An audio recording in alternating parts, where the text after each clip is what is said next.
Hello and welcome to another view from the cab. It's an actual driving vlog today, not a stationary vlog. I like doing these driving ones every so often. So anyway,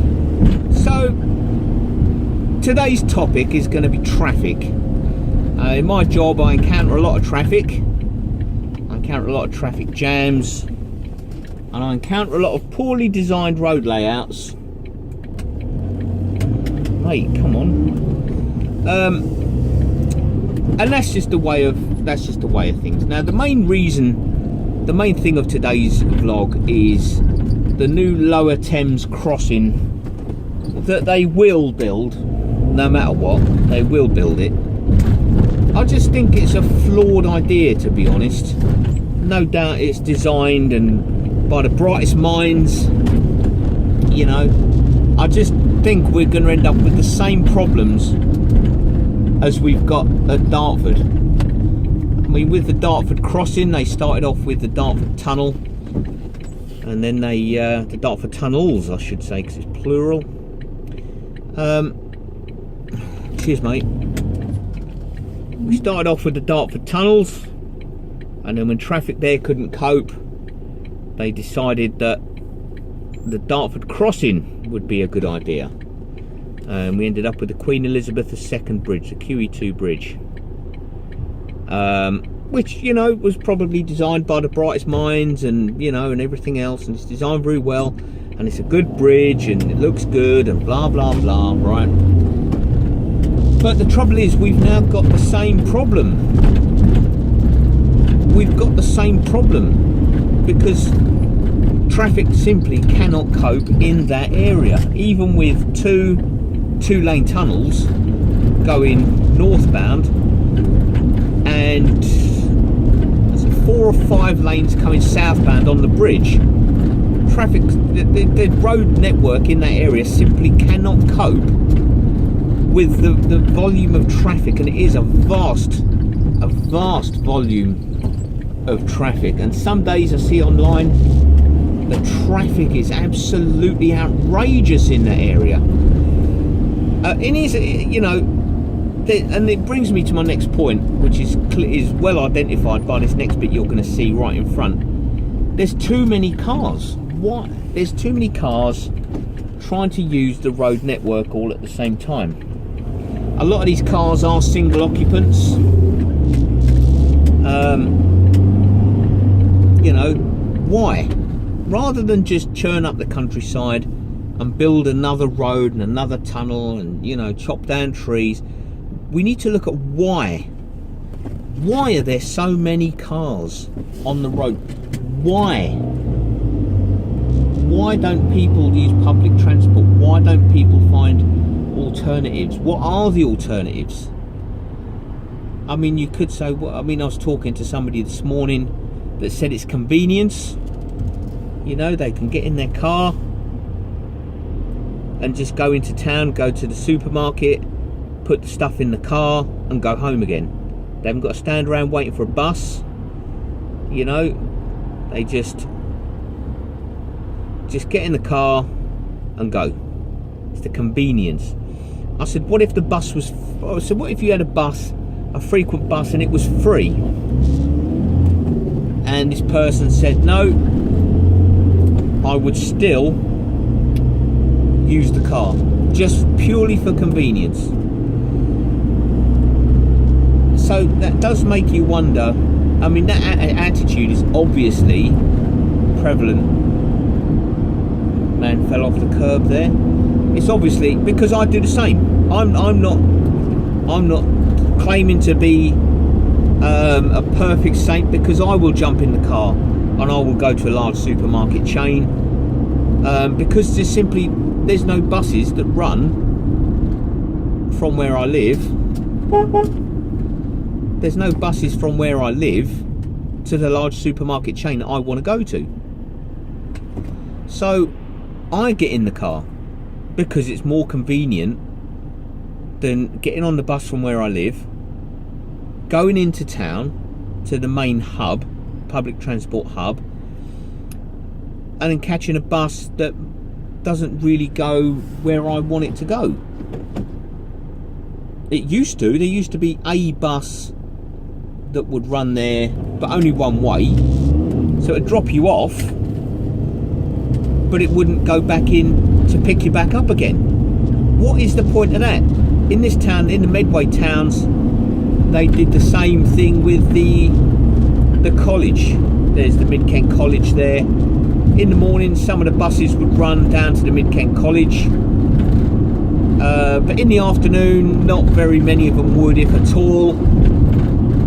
You know, the bus from where I live, you know, my son used to go to the Mid-Kent College, so he could get on the bus in the morning and it would take him to college, directly to college. But then in the evening, when it was time to come home, he had to either A, walk to Chatham or catch a bus to Chatham, or get to Chatham in general, because they didn't schedule the bus to pick all the people up. And it's just that poor planning. It's poor planning like that makes you wonder, what is the point? You're never going to rid this country of excess traffic with, well, it's not even planning. You can't even say it's poor planning, because it's just not planning. It's just ridiculous. It's the height of ridiculousness to only schedule a bus to go one way. But there must be a solution. I can't believe that in this day and age we can't find a solution to all the traffic. There must be a solution. I can't accept, and I won't accept, that there's nothing that can be done. Rather than spend 10 billion quid on a new crossing, and sacrificing all the countryside, why don't we just spend that 10 billion pounds on public transport improvements? You know, make the trains more frequent. I mean, the trains, that's a whole other subject for a whole other vlog. I couldn't even begin to scratch the surface of trains in this vlog in the time that I've got. But there must be a solution. There simply must. I can't believe that there isn't. You know, I don't know. You've got a lot of people using the Dartford crossings every day. You've got, because it is part of the M25. Although the M25 stops either side of the Dartford crossing, because the Dartford crossing is the A282, I think. So they've made it an A road, I think, for the whole pedestrian access thing. I think. I could well be wrong, but I don't know. But I think that's why they've done it. So the M25 isn't a continuous loop anyway. But you've got a lot of people in that. Why are they all using the Dartford crossings at all the same time? There must be I don't know, maybe more commuter services, coach services. I mean, I don't know what the train service is like in the area. If it's the same as everywhere else, it'll be absolutely shocking, because the bus service, the train service, the trains in this country have all been privatised. Well, everything's privatised. Look at that. Wow, you go. Everything has been privatised now.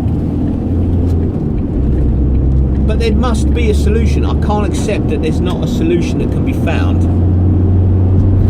I mean, I know that building the Lower Thames Crossing will produce a lot of jobs, and it'll create a lot of, you know, solve a lot of problems for a lot of people, but we're sacrificing more and more countryside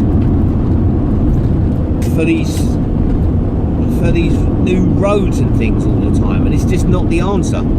Building a new road simply isn't the answer. We need to look at why we need to build a new road. Why do we need another crossing? Why? Because too many people are using the cars, because there's no public transport, or there's no trains, there's no buses, there's no coaches.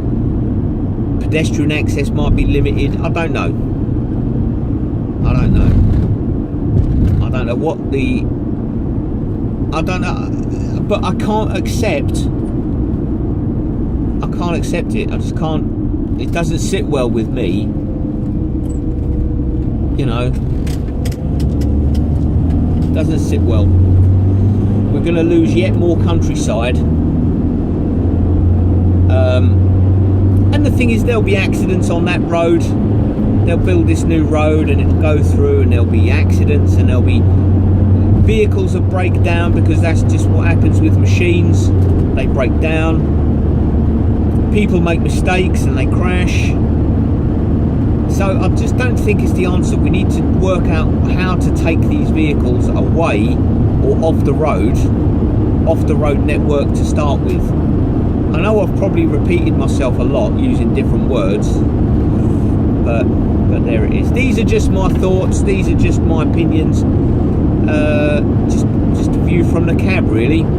Thank you for joining me. If you have any ideas, please feel free to leave any ideas in the comment box below, and I'll catch you on the next one.